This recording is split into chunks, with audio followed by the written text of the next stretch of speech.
Hello, everyone.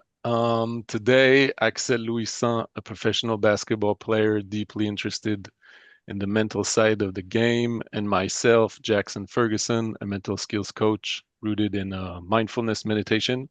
We are thrilled and honored to welcome Graham Betchart, one of the top mental skills coach in the USA.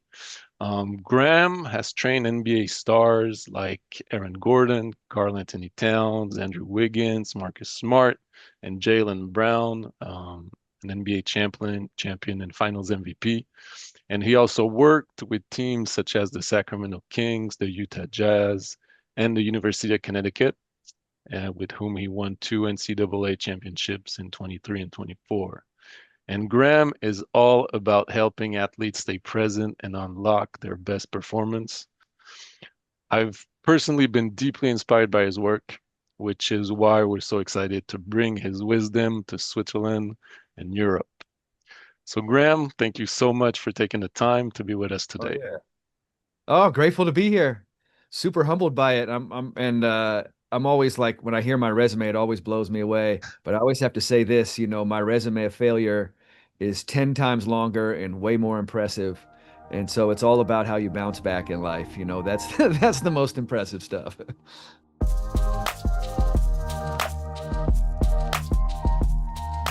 Um, like I said, so you've been a really source of inspiration for me, and it's quite recent. I started a year and a half ago to coach athletes in mental skills training. Yeah. But you, it's been like 25 years, and I think we're really interested in knowing how did that come about for you? What's your path? What brought you to mental skills training with athletes? Yeah, I lucked into it my first year of college basketball in 1997. I was just struggling in life and just felt kind of lost, and I reached out to my mom and said, I need help. And she said, "Did you know that you could rewire your brain?" And I didn't know what that meant, but it sounded like hope. And she introduced me to a woman who ran the San Francisco Healing Center in San Francisco, where I was from. And I started to work with her. And it wasn't even through basketball or sport, it was just literally healing, like learning how to be present, learning how to meditate, the power of affirmation, the power of mantras, right? Your self-talk, all these basic skills. Like I learned the affirmation, I love myself unconditionally, which is still the most powerful affirmation I've ever learned in my life. So I learned this stuff, and it was helping my life out. And then I went back to play basketball. I still, just walked on to UC Santa Cruz where I was playing, and it was amazing that what it was doing on the court, and I didn't see that coming. I was like, "Whoa, this stuff is powerful what it does in basketball, let alone helping you just feel better in life." So that's how I got introduced to it. And I feel very fortunate that I got lucky enough that my mom knew someone, I was introduced to someone, and when I was introduced to the work, my athlete mind kicked in, which said, "Hey, we have to do this every day." Like there's no quick fix, there's no luck with this stuff. This is an everyday practice. And so I'm here just like y'all doing this practice every day, doing the best I can with it. But yeah, I got introduced to it 28 years ago, and just it really extraordinarily changed my life. Wow, cool. Thanks. Yeah. And I hear you say that they're like basic skills. You mentioned that, which in a sense I fully agree. But now over the last 2 years of what I've kind of honestly noticed here in at least in Switzerland, maybe in France a little bit, is that all these simple mental skills that you're talking about, they're not in our culture here yet. Really, Yeah. that's what it feels like. So maybe what would be interesting to share is how did mental skills training in pro sports evolved in the US? Like how was it Yeah. 25 years ago and where is it today?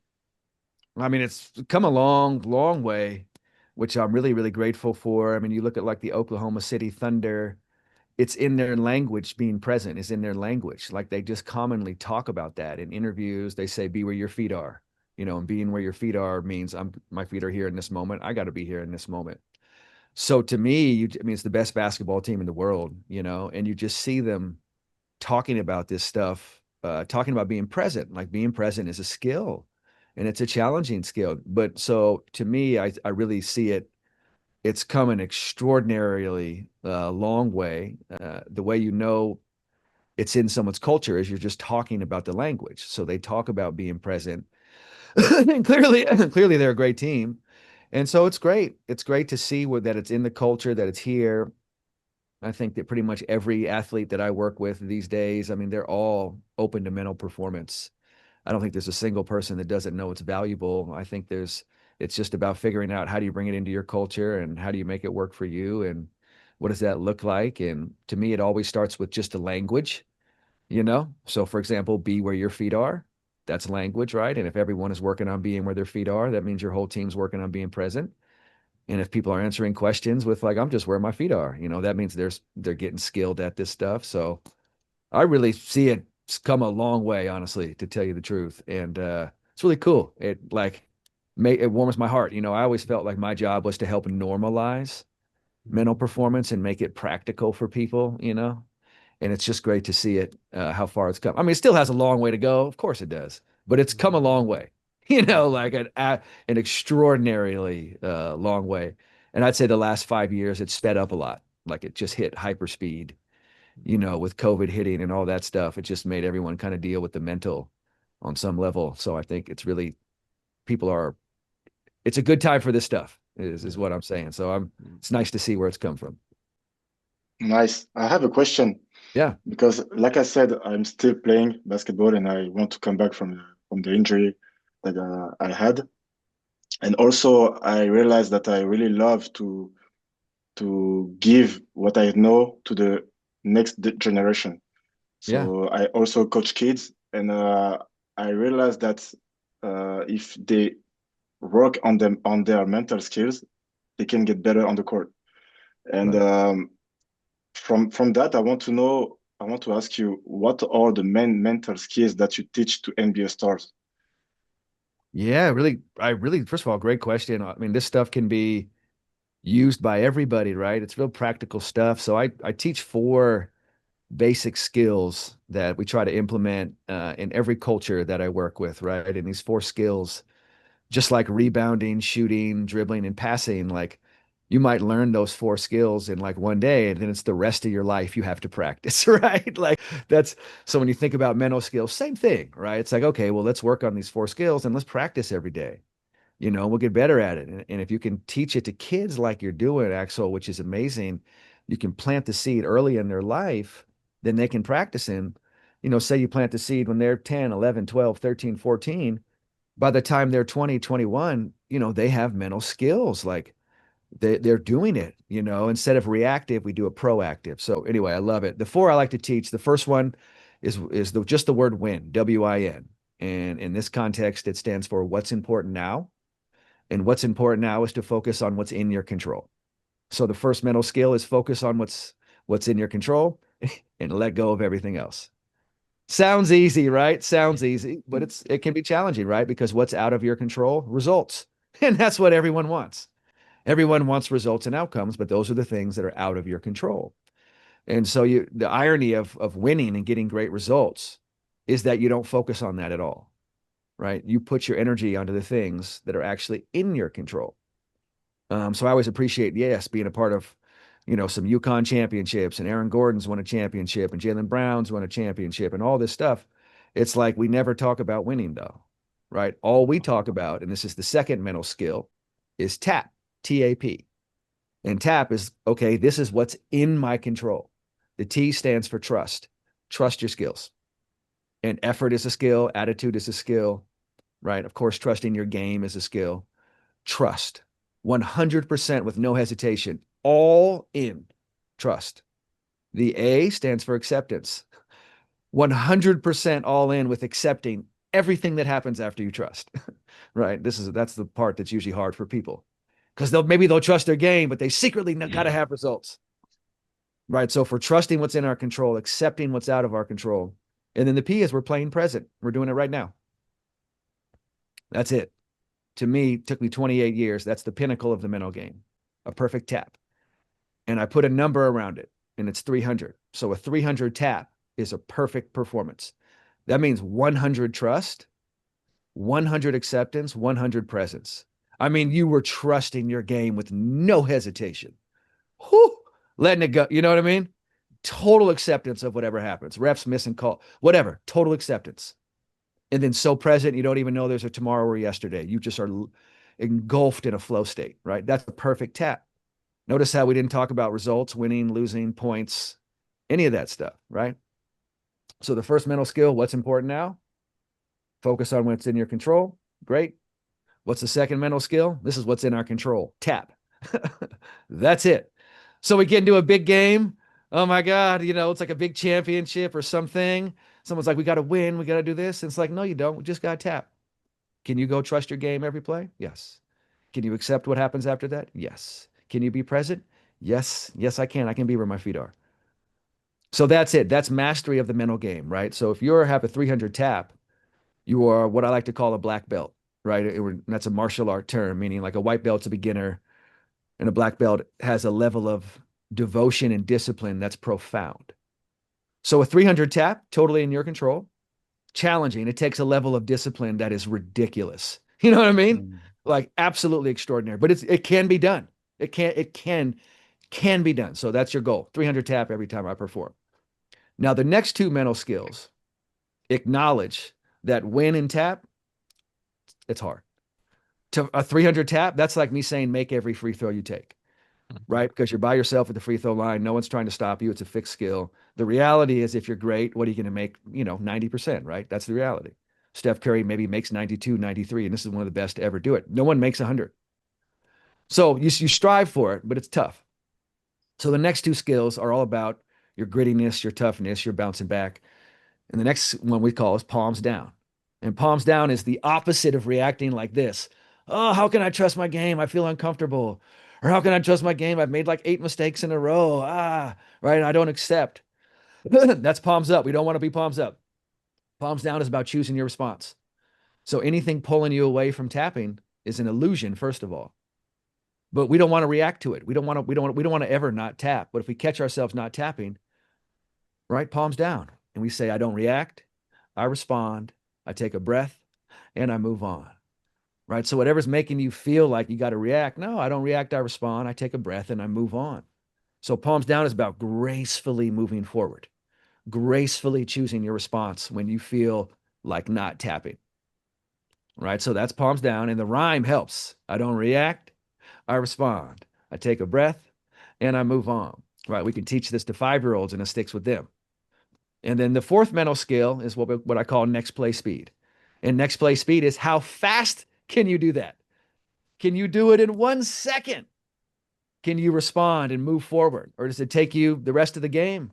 A week, 2 weeks, a month? Maybe you never come back. So palms down is about I don't react, I respond, I take a breath and I move on. And next play speed is I let it go, I get it back. Next play, I tap. I let it go, I get it back. Next play, I tap. Whatever got you, you're letting go, you're getting it back. What are you getting back? Back to the present. Next play, I'm tapping. So you're reminding yourself, I'm back to tapping, trusting, accepting, and being present. So those 4 mental skills work together. What's important now? I'm tapping. You're either tapping, fully tapping, or you're working on palms down and next play speed to come back. That's all that exists.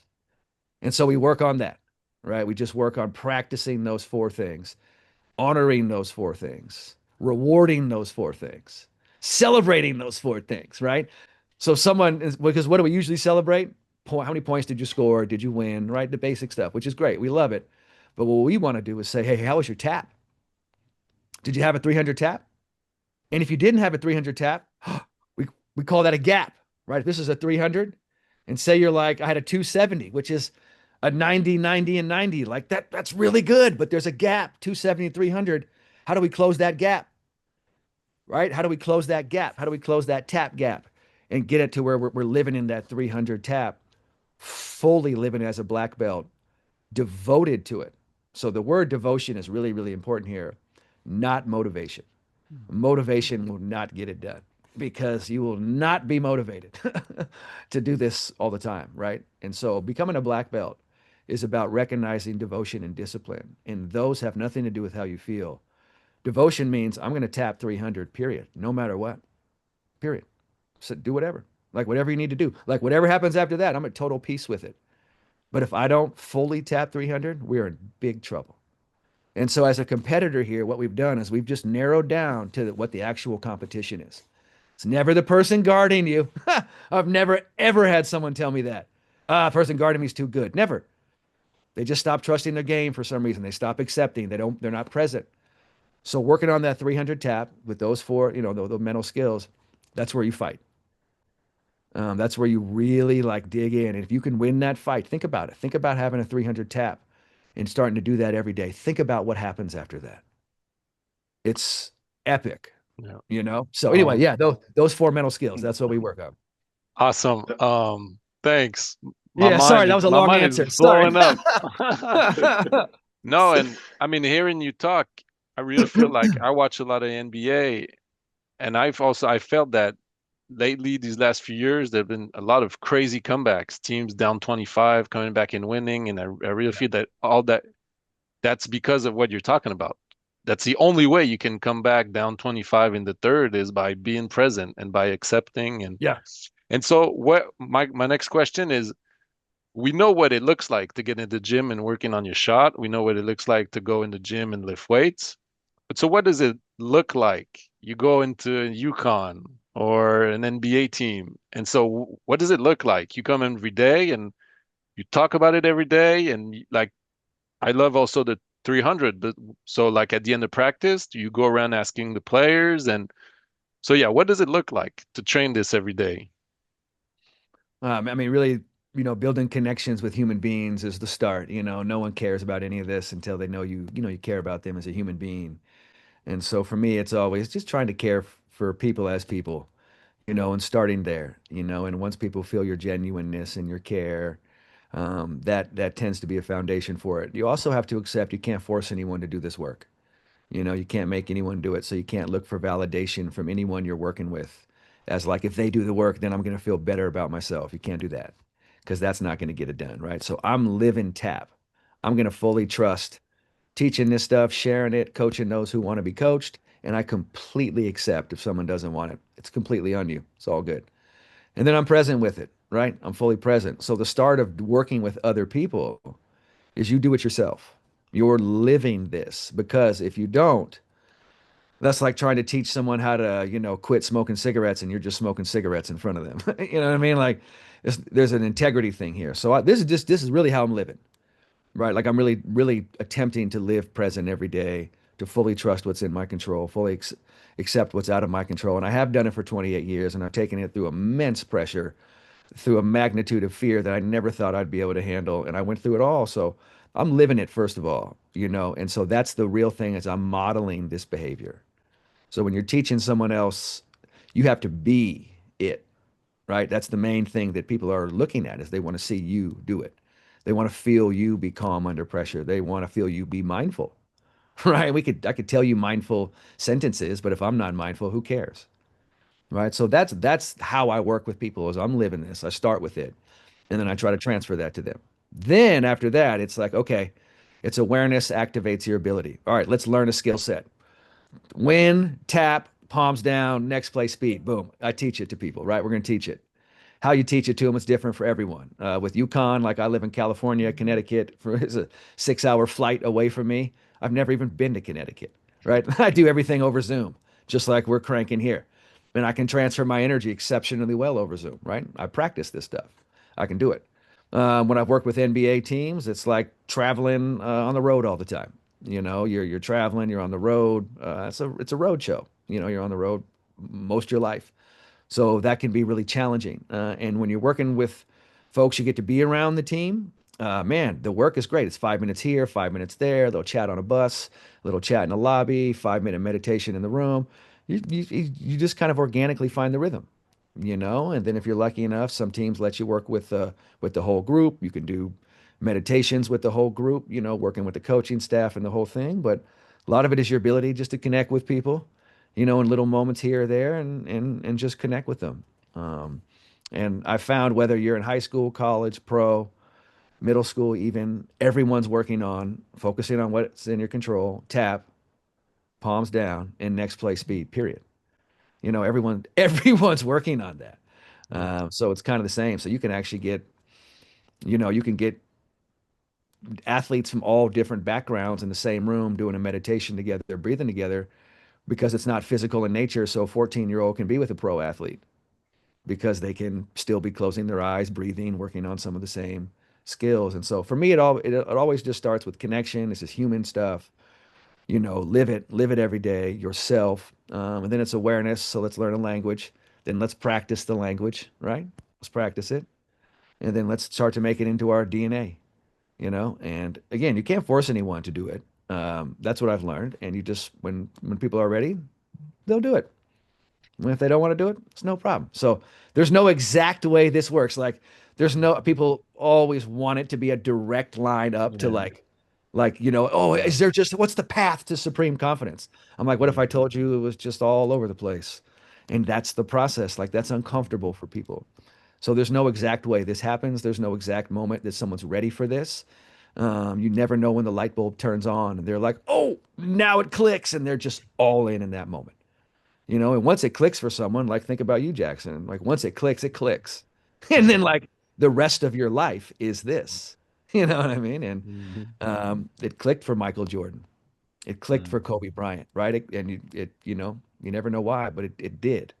And then they pursued it with everything they have. So I know that's a long answer, but Awesome. I just try to make it practical, simple. Nowadays, I sing a lot of songs with people. Like I don't react, I respond, I take a breath, and I move on. We do stuff with rhyme. We try to learn with melody because when you learn with melody, it sticks with you, and you retain it a little bit. So yeah. Cool. That's amazing. That's really amazing. And I'm trying to think what the people that will watch this podcast, especially the young kids who play sport, whether it's basketball, football, soccer, whatever, they might ask themselves, how much time do an NBA players actually spend working on their mental game by themselves if Hmm. they don't have a mental coach? If they do, like how much time do they actually spend working on their mental game? And is it as central as working on their body and technical skills? Oh yeah. Yeah. I mean, they say it's most of it, like it's 80 or 90%. So obviously you got to work on your body, you got to work on your skills, like all of that is there. But then once you have all that, what's the difference? And it's the mind.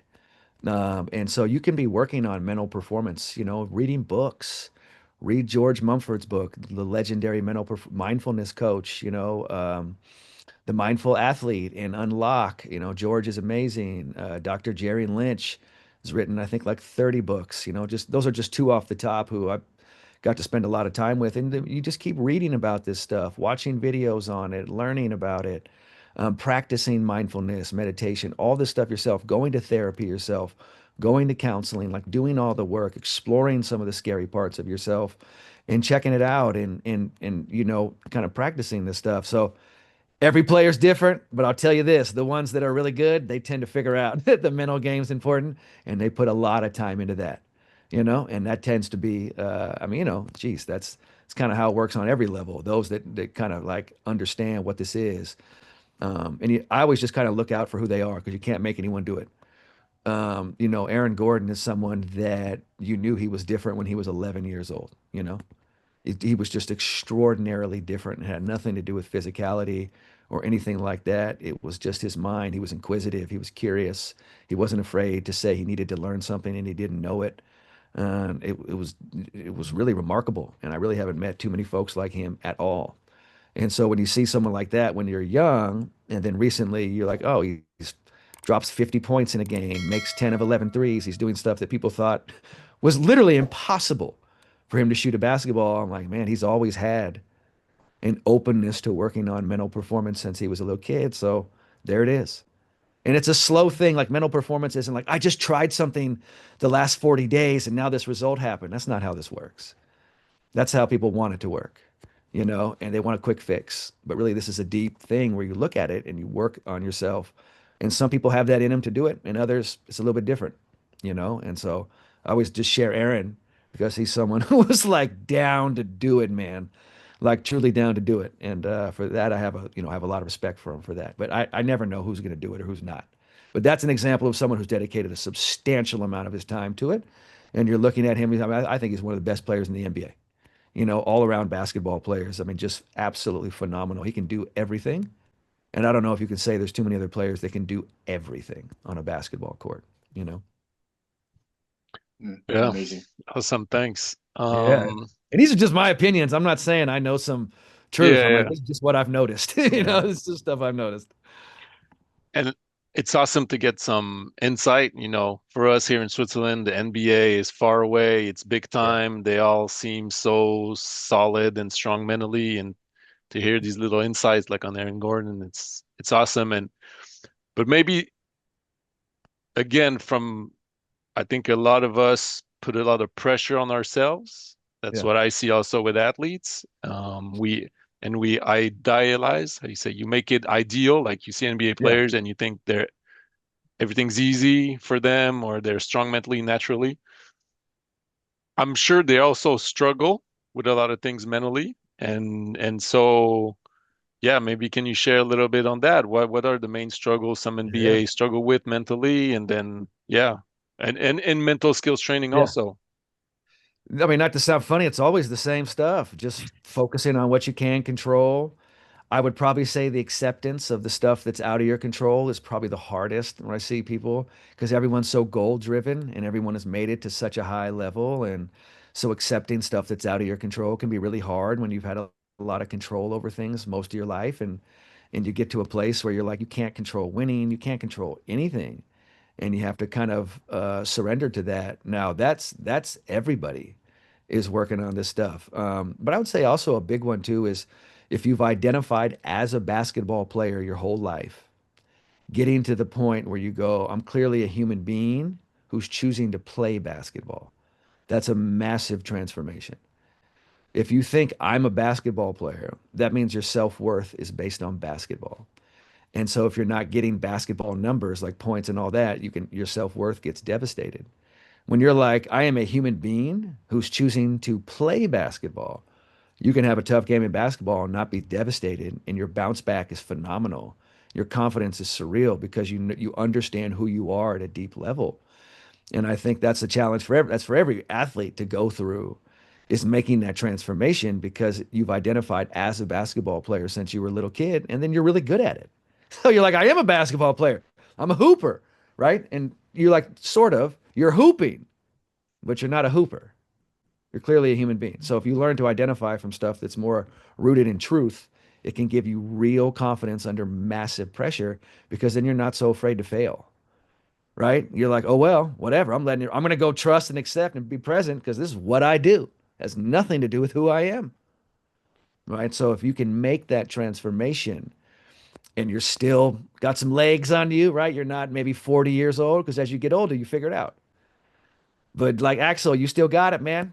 29 years old, like you can figure that out now that hoop is what I do, not who I am. Ooh, man, it opens up everything because now think about your tap. I'm gonna go hit a 300 tap, no problem. That's what I do. Nothing to do with who I am. But if your self-worth is basketball and you miss your first six shots, a lot of people in those moments, they check out, right? They're like, I'm not present. I don't want to be here. I don't want to trust anymore. I'm not accepting missing anymore. But if you're like, this is what I do, you're like, I might have to miss 20 today. And that's okay because that's what I do. That's a whole different level of confidence, that's coming from someone. So anyway, sorry, I'm rambling now, but I hope that Yeah, makes a little sense. that's amazing because this is exactly what I have been through as a Yeah. basketball player, and at some point, especially after my injury, after my Achilles rupture, I came to a point where I didn't want to play basketball anymore, Yeah. and I was Yeah. and I was so afraid to admit that in myself, and I didn't understand why I lost Yep. the love of the game. And I was so lost. I was asking myself, why do I was the guy who loves to train hard, often wake up in the morning early, played basketball every day, to a point where I don't want to do this anymore. And I was still Mm. 27, and I was it was kind of weird situation. Mm. And then I realized that something was wrong in my mind, and this is where I really put myself into like, okay, there is something that I missed into about the game itself and about the mental training. There is Yeah. something more than just play and just trying to win everything. There is something Mm. more that I can understand and to bring my love of the game back. And Yes. so, yeah, but I have another question.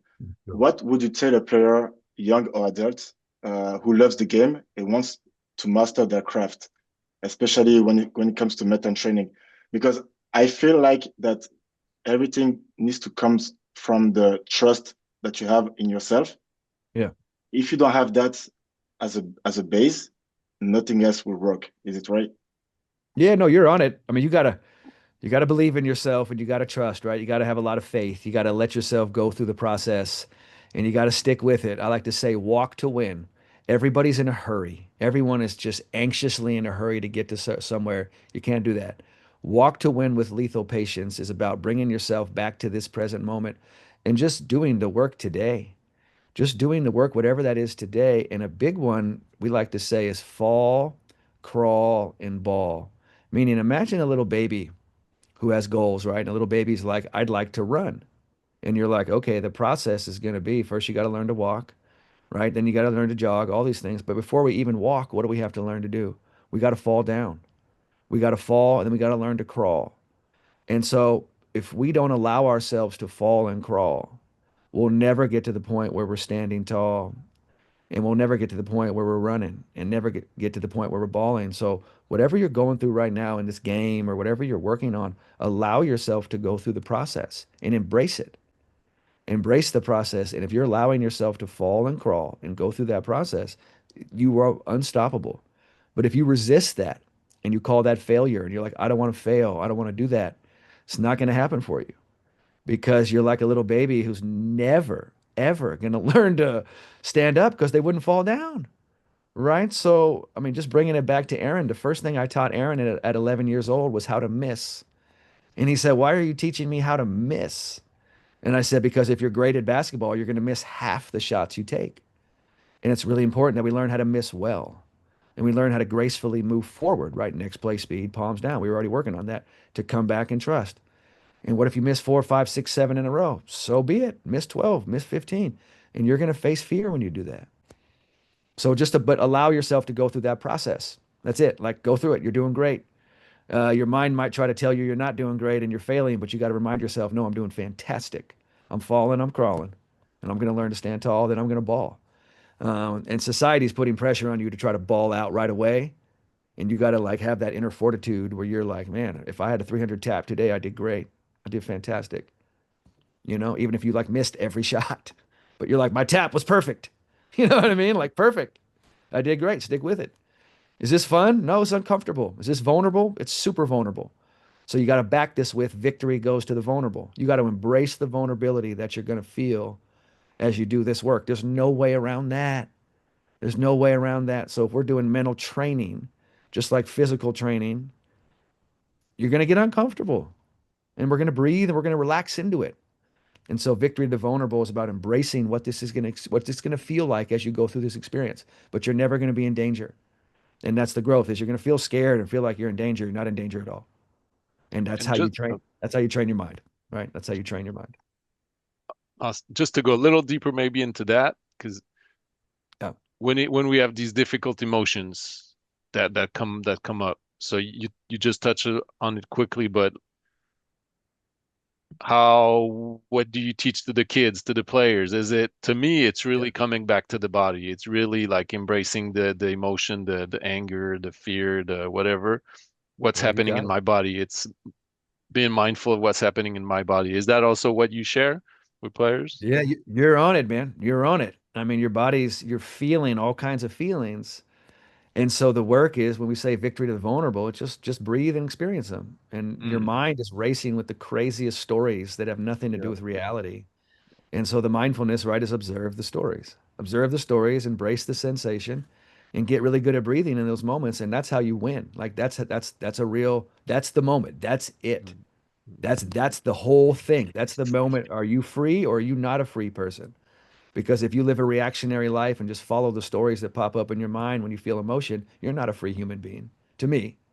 But if you can breathe in that moment, recognize the feelings, feel them, observe all the thoughts, right? Mindfulness, observe them, you're on your way to freedom.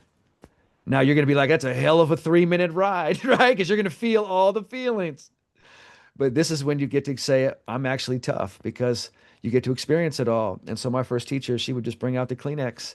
It was all cool. If you want to cry, no problem. And I would just sit there and bawl and cry and feel every feeling as I went through what felt like terror and death. And then 5 minutes later, you're like, turns out that wasn't death or terror at all. Right? And then you're more free. But it was an intense 5 minutes of going through the feelings and breathing, experiencing them, observing the thoughts. And then after you observe the thoughts for a while, you realize they weren't even real. And that's an aha moment, right? That's a revelation. That's where you just trained your mind because your mind's going to go, okay, we're going to relax a little more. And that's to me, that's the ride. Yeah. That's kind of the experience. So that's I'm so grateful you're teaching everyone mindfulness, Jackson, and to be able to like be because that's an intense moment. Like I've worked with people like rugby, real popular sport, tough sport. Worked with a guy who's won 4 straight national championships at UC Berkeley here in the Bay Area, right? Playing rugby, like hardcore. And we're working on the stuff we're doing now. And he was like, this is the most daunting stuff he's ever even contemplated in his life. To breathe in those moments and observe your thoughts and observe it makes you feel like a 3-year-old, I mean, like a 2-month old again, and you're just in terror. And I'm like, how about that? This is the real work. But as you do this work, guess what happens when you realize you're safe? Like that's the transformation, right? Then you go play your sport. You're like, my sport is nothing. Right? I'll go out there on a basketball court and you're like, man,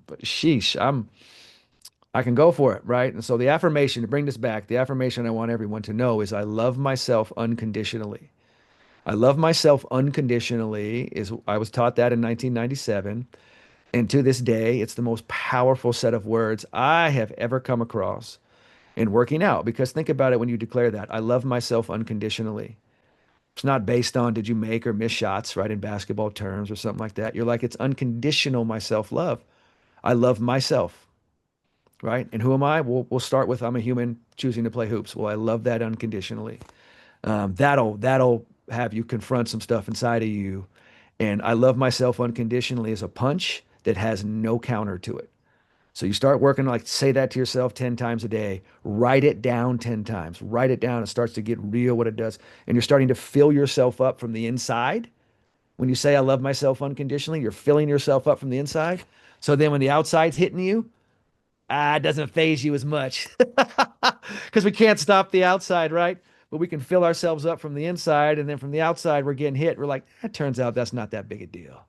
But when we're hollow on the inside and we're getting hit from the outside, that's tough, right? That's tough. So all mental performance is really doing is filling you up from the inside. And when you get filled up from the inside, full presence, full power, fully here, letting the light come through you, full trust, full acceptance. Yes, that is, whew, yow. That's when you're like, there's nothing, I don't give anything outside of me permission to affect me whatsoever. I heard my first teacher say that, and I thought she was just lying. I was like, there's no way that's even possible. She said, I don't give anything outside of me permission to affect me. Ha! Here I am 28 years later, though. I'm like, no, that's real. You can do it.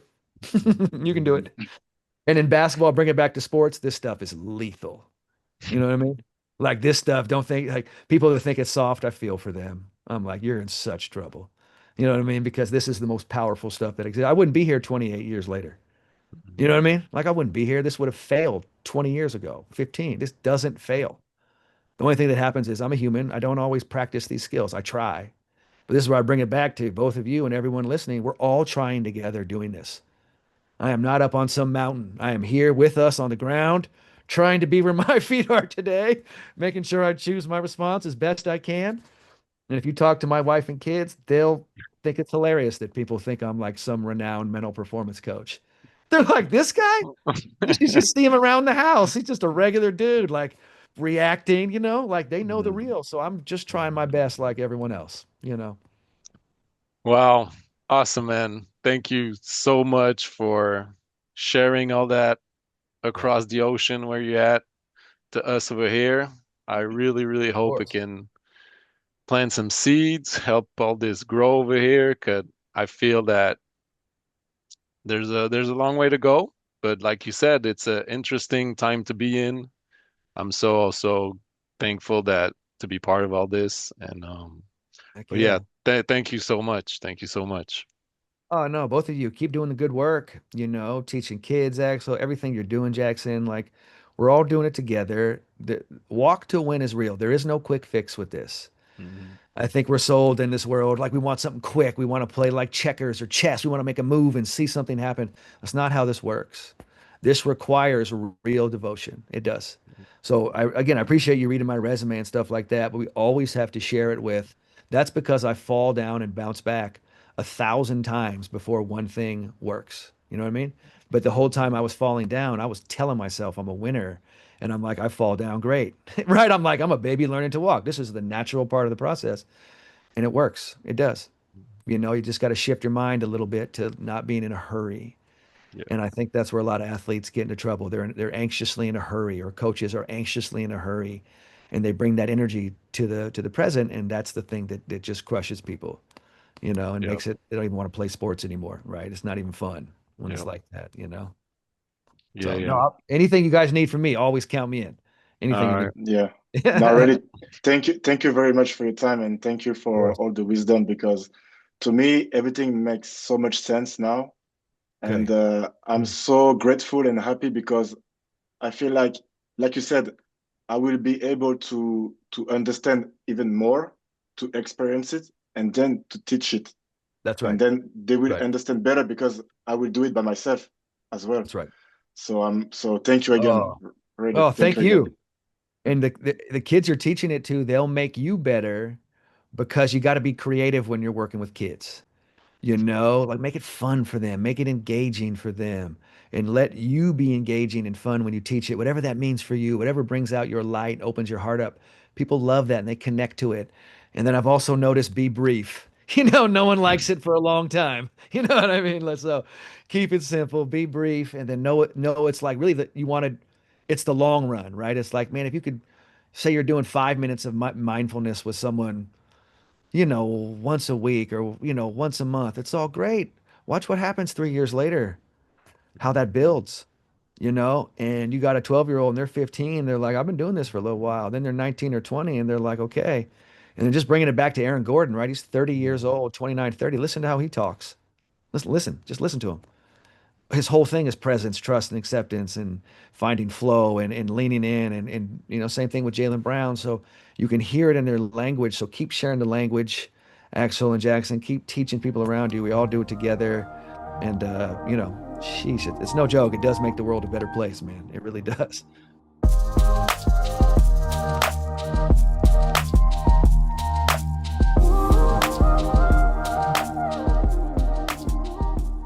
Like eating, I love ice cream. Like, if I'm eating ice cream, I'm not trying to get to the end of eating ice cream to then ask my kids, like, how did I do eating? Did I eat efficiently?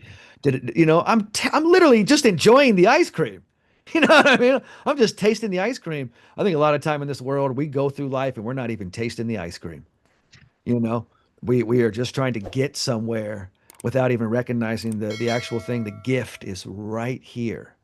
Oh, and that's a true statement. So I'm just trying to taste the ice cream in life. Some days it's tough, right? Because maybe you're not eating ice cream, feels like you're eating dirt, and you're like, man, dirt doesn't taste so good. But you're like, at least I'm present with it, as opposed to just trying to be somewhere else. So anyway, yeah.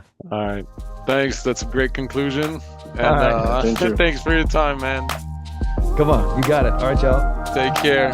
Okay, talk to you soon.